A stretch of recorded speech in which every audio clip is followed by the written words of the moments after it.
The suspect lost control of his truck, crashed into a tree, bailed out of the truck. He fought the officers, he fought the dog, he fought through a taser. He filed a civil lawsuit in federal court against both the handler and his agency. He can lose his home, he can lose his pension. He is being tried for a civil rights violation. But I'd like to move then to a recent case that you actually played a big part in.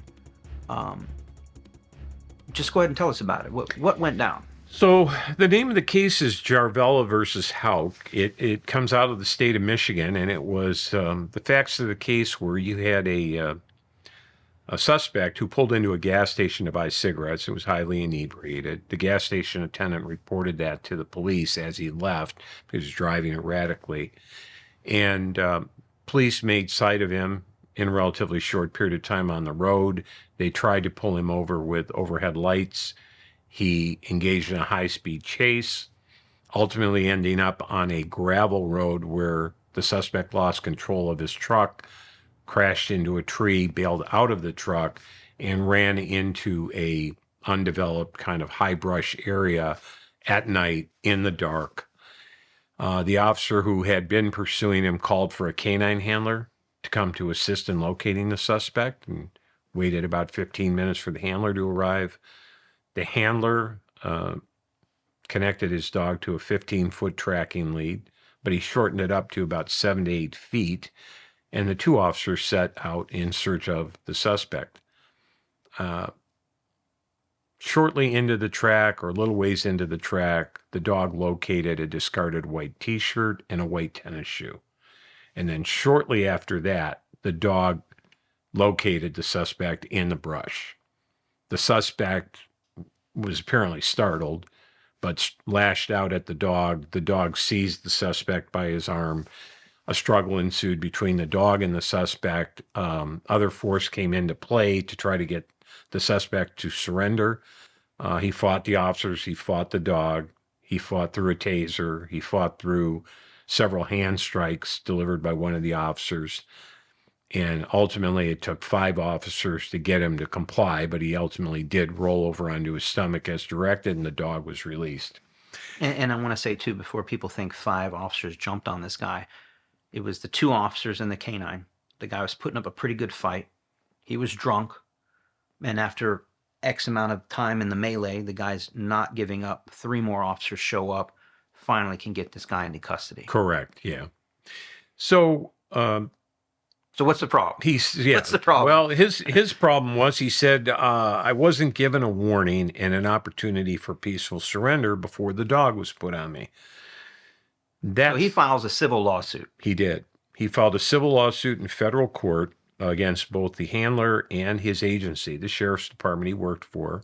The big issue is whether or not he should have issued a verbal warning before setting out in search of the suspect with the dog. Mm-hmm. At this point, the officer does not have, at this point, the circuit court ruled he does not have qualified immunity.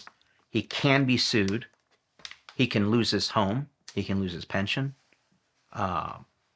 He is being tried for a civil rights violation. Right.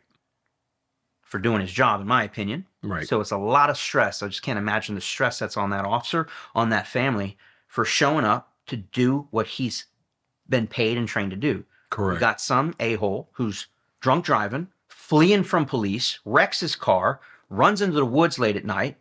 Mm-hmm. I guess we're supposed to just walk away from that. Don't deploy the dog. And for anybody who's thinking, oh, well, they didn't need to use the dog. I get that. They don't need to use a dog for just a drunk driver. Well, they don't know if he's just a drunk driver. Why is he running into the woods? Is he armed? Is he dangerous? And you can't just walk away from that. And you're also extremely dangerous to walk out there into the woods, just walking around. Hopefully you can find this guy. The guy's had 15 minutes to get away from the police. He could be anywhere, could have gone anywhere, could have broken into somebody's home. And you can walk about a mile in 15 minutes. Mm-hmm. Where's the guy? That's why we have to use the dog. And then you made something specific that we're going to pay attention to. 15-foot tracking lead could go up to a 30-foot tracking lead. The longer you go on the leash, in essence, the more free the dog is, the more safe you are potentially as a handler. But this officer, this canine deputy, chose to choke up on the leash. Why do you think he did that? Well, in my opinion, it was because he knew that the dog was trained to physically seize whoever he located on the track. Called And find and bite. yeah, and he didn't really want that outcome. I mean, he wanted to try to locate the suspect, certainly, but he wanted to try to avoid the physical encounter if he had the ability to do that. And he exercised the best method he could by shortening up on the lead, giving him more control, and as you point out, putting himself at greater risk, if the suspect was armed, for example. So they set out on this track, and he It ends up going to, he appeals the decision. the officer appealed, Yep. correct. So it goes up to the U.S. Court of Appeals, and the Sixth Circuit really was using this case to establish the law of the circuit. There was no case law on it, and ultimately that's how the officer got qualified immunity, because the way qualified immunity works is you cannot sue a police officer for a decision taken where there is no clearly established law that tells him what you do or what you chose to do would violate somebody's constitutional rights. And there was no case law in the Sixth Circuit at the time that said, under this set of facts, when you're tracking a suspect, you have a duty to give a warning. You can't fashion a one-size-fits-all rule to these situations because they're so factually different from each other. Sometimes the facts are changing even during the deployment, right?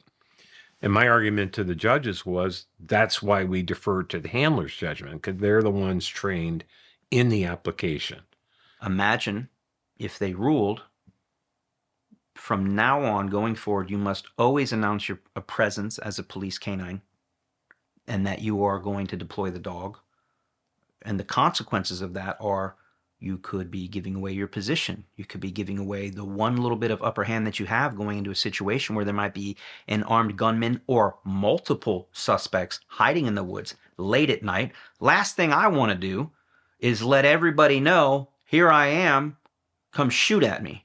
Right. And a particular instance, very recent incident comes to mind, which was the situation in Pennsylvania where there's that murder suspect hiding from the police. They had all these towns on lockdown. Everyone's freaking out. And they ended up catching the guy on FLIR, helicopter or some plane in the sky, sees him in the woods.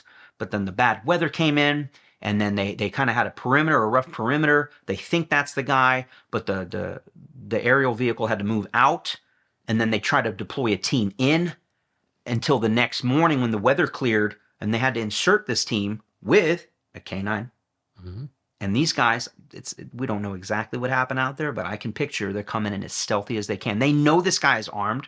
They know he's not giving up without a fight. And they had to deploy into these woods, hopefully under the cover of darkness, as stealthy as possible, get close enough to where the dog could hopefully be within either eyesight or odor of the guy, getting that scent cone, and end up deploying the dog, and the dog bites him right in the face.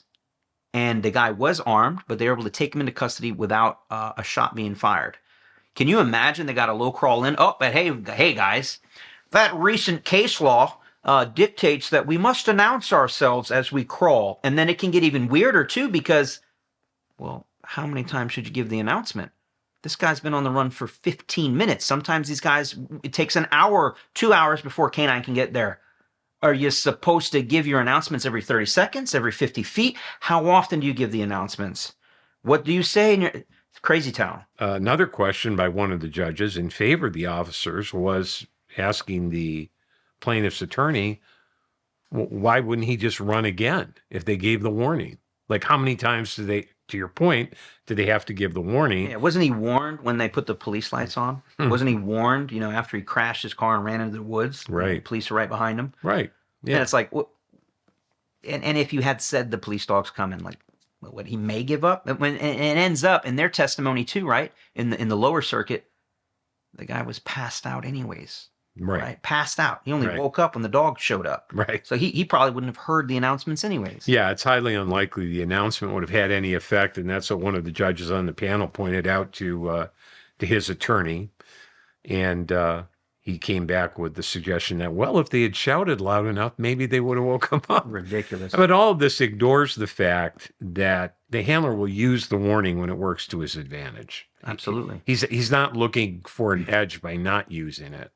But in a situation where it's going to put him at greater danger, or it's unlikely to lead to a peaceful surrender or even be heard, he may choose not to.